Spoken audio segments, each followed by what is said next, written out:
Trey could not help but ask after listening to Newv's words. Is Zoe the boss of that project, Lord Newv? You're right. There is someone named Zoe there. What's the matter? Trey was astounded after receiving Newv's confirmation.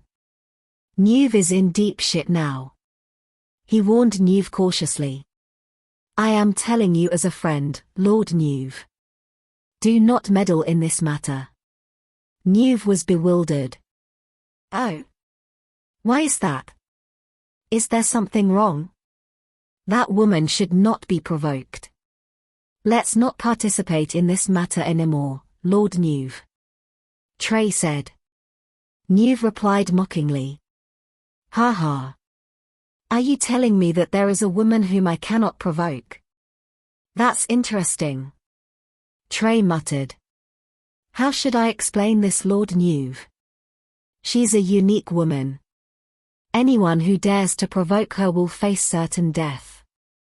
I am afraid you will not be an exception as well, Lord Newv. Who are you to say that, Trey? How dare you belittle Lord Newv? That's right. You are spouting nonsense. Newv was angered as well. Fine. In that case, why don't you enlighten me about her background? Who is supporting her? She. Never mind.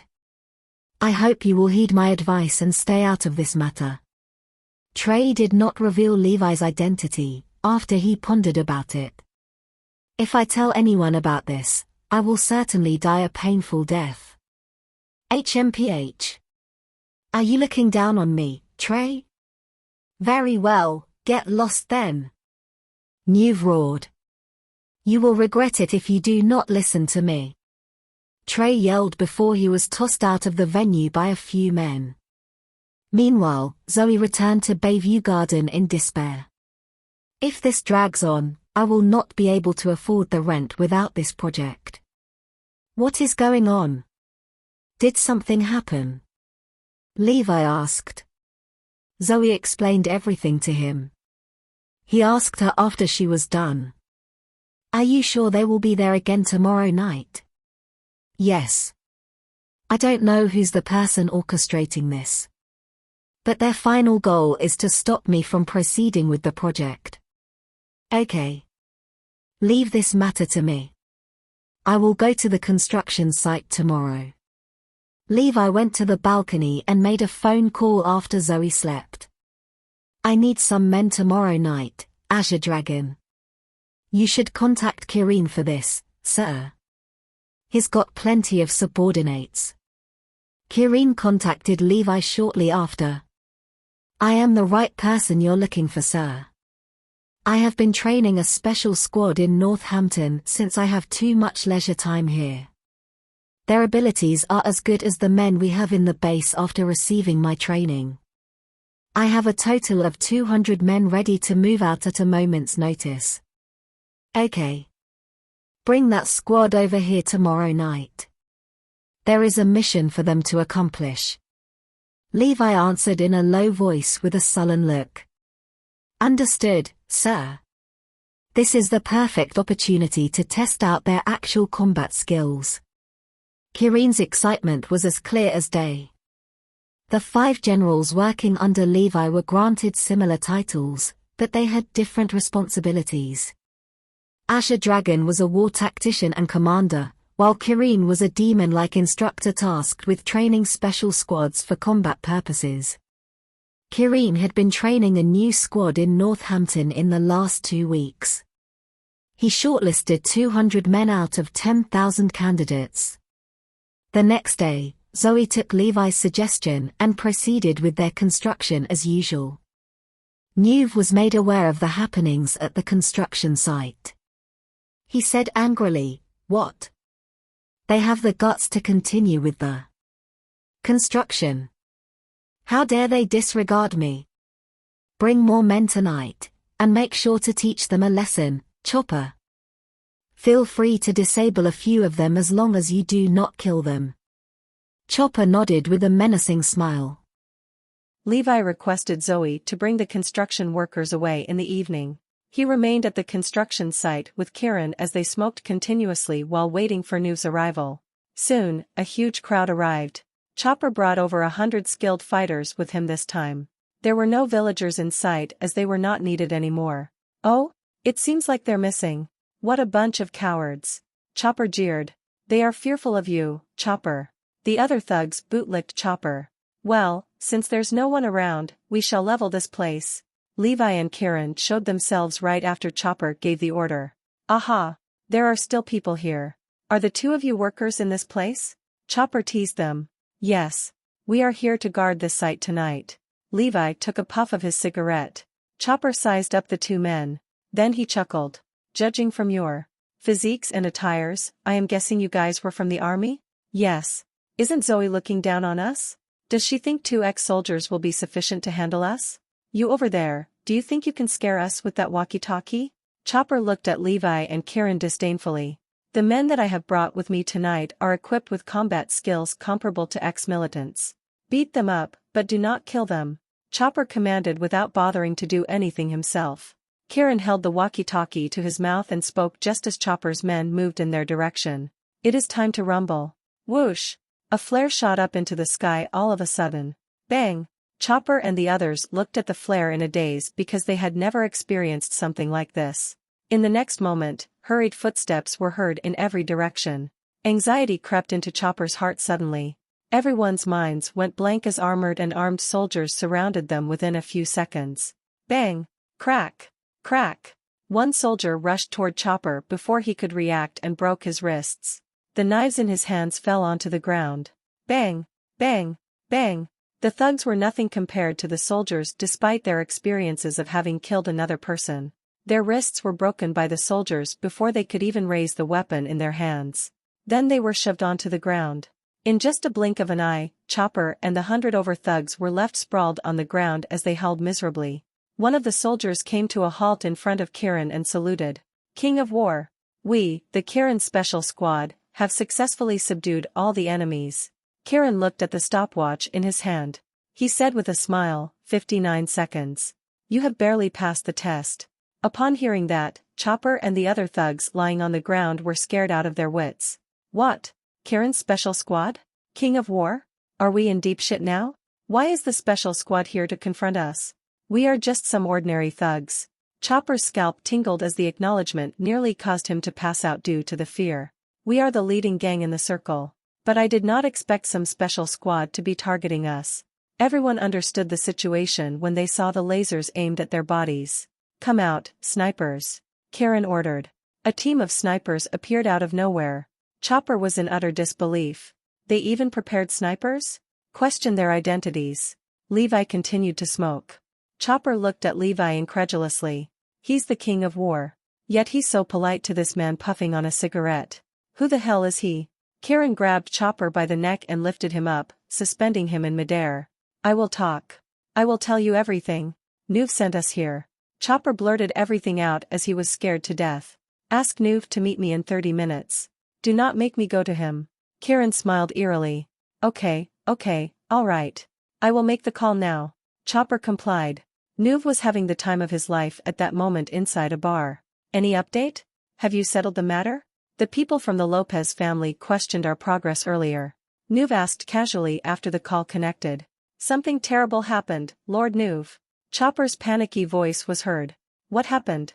Please come here right now, Lord Nuv. We are being detained at the moment." The call was hung up before Chopper could elaborate further. Nuv roared after being informed of the situation. "Gather all the men and follow me." Multiple vans arrived at the construction site half an hour later. Hundreds of thugs rushed towards the scene, with Nuv leading the way. They saw Levi and Kieran standing alone at the site while Chopper and the others lay on the ground. "Who are you? Do you dare to tell me your name?" Nuv asked coldly. Nuv was under the impression that he was the most formidable man in Northampton, despite sensing something was amiss with the bizarre turn of events. "So you are Nuv? Who gave you the orders to do this?" Levi asked. "Who do you think you are? How dare you question me?" Nuv scorned. Thunk. Nuv did not expect Kieran to take out a gun and aimed at his forehead. Moreover, the gun was loaded. Everyone was stunned. Even Nuv's body was trembling. "No one had the guts to point a gun at me before." Nuv raised his arms in surrender as his legs wobbled. Let's talk nicely. That gun of yours is quite uncommon. I am guessing it's military issue? Nuv had his share of experience in society.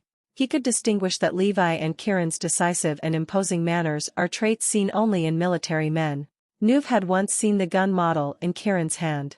That gun is specially designed for soldiers in the Special Operations Regiment. Kieran did not say a word, but his uniform was exposed when the wind blew open the trench coat he had donned. There's a star label on his shoulders. He's a war king. Boom! Nuv was mind blown as he gained revelation. What terrible luck do I have to stumble into them? The lasers pointed at their faces did not help with the ominous atmosphere. An unprecedented terror filled their hearts. Clap! Clap! Clap! The lights on the construction site were switched on the next second. The venue was suddenly as bright as day. Everyone finally knew the source of the lasers pointed at their faces. They saw the snipers aiming at them with their sniper rifles from afar. They were armed to the teeth with a few grenades hanging on their shoulders vests. Kneel immediately, Lord Nuv. They are from the Special Operations Regiment. Chopper yelled. Thump! Thump! Thump! Nuv and his men kneeled on the floor swiftly. They threw all their weapons aside. Trey's warning reverberated inside Nuv's ears at that moment. She is indeed someone I should not provoke. More importantly, Trey knew he could not inform me about these people's identity. This is a mistake on my part. I will tell you everything. Lopez family's son-in-law, Samuel, contacted me. I have the chat history and receipt of the transaction. Here, take my phone. Nuv knew that it was the information Levi wanted to know. So he informed Levi of the truth about Lopez family's request. Kieran handed the phone to Levi. Levi's face contorted with rage after he scanned through the content. The Lopez family must have got tired of living. We were only told to carry out the orders, Chief. Please show mercy and forgive us. Nuv groveled on the floor fearfully. I heard you all destroyed plenty of buildings here last night. So it is your responsibility to restore the constructs. I want all of you to work here starting tomorrow onwards. Moreover, you are going to compensate for the psychological trauma you inflicted on those workers. 50 million should be sufficient. Levi said firmly. Okay. I agree with all your requests.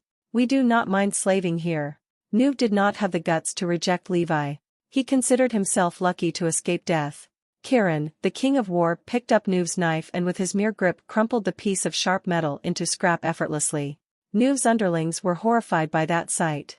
Our difference in status aside, this man can easily defeat hundreds of us without breaking a sweat. Let's not wait until tomorrow. You will start working here tonight. I hope to see some results tomorrow morning. Also, the sewage system is not installed. I assume you will handle that task? Levi added. PFFTT. Everyone knew what he was implying. He is clearly telling us to scoop up others' wastes. But Nuv did not dare to oppose Levi's suggestion. May I know your relationship with Ms. Zoe, sir? Nuv summoned all his courage to ask that question in his mind. Oh, she is my wife. Levi answered. Everyone gasped as clarity washed over them. Samuel contacted Nuv after Levi and the others left. How is the progress, Lord Nuv? I am waiting to pay you the rest of the amount. Nuv exploded with rage as he listened to Samuel. Fuck you, Samuel Robertson. My brothers are crippled and I almost died because of you. Mark my words, you will face the repercussion. I will not forgive you, just you wait. Nuv hung up the phone afterward. Samuel was frightened. Harry asked. What is going on? Nuv said his men were crippled, and he nearly died. He also mentioned that he would not forgive us. Samuel explained helplessly. The entire Lopez family almost wet their pants, listening to his explanation. This must be Levi Garrison's doing. He is going to get us all killed. That family is evil. They are deliberately harming us. Sooner or later, we are going to meet our downfall because of them. Harry Lopez slammed the table furiously. What should we do now? Fabian asked anxiously. What else can we do? We are going to ask them to apologize. Harry screamed angrily. The next day, Zoe, Aaron, and the other workers were dumbfounded after they arrived at the construction site because there were already people working tirelessly at the site. Many constructs that were destroyed the night before were restored. More importantly, the people moving the bricks were covered with tattoos. Aren't these people the thugs from the other night? Zoe recognized the men to be the thugs that caused them trouble the other night. This is unbelievable. They may not be good at building things, but these men are great laborers. What's happening? Zoe and the others were confounded. A middle-aged man dressed in all black hurried over in their direction with a bunch of subordinates following behind him at that moment. Zoe and the others were terrified by that group of men closing in on them. What's the meaning of this? Aaron took out his truncheon.